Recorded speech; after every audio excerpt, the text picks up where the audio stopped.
grave.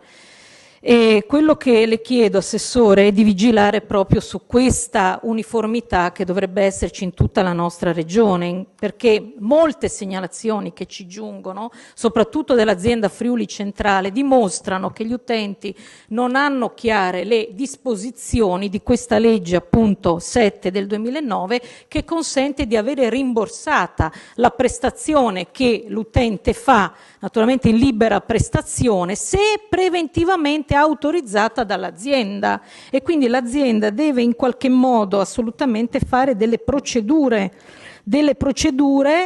di autorizzazione.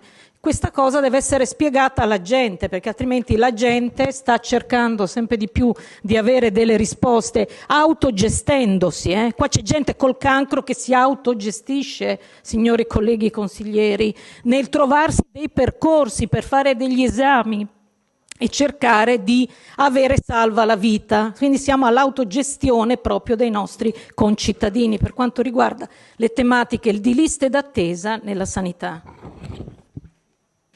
Grazie.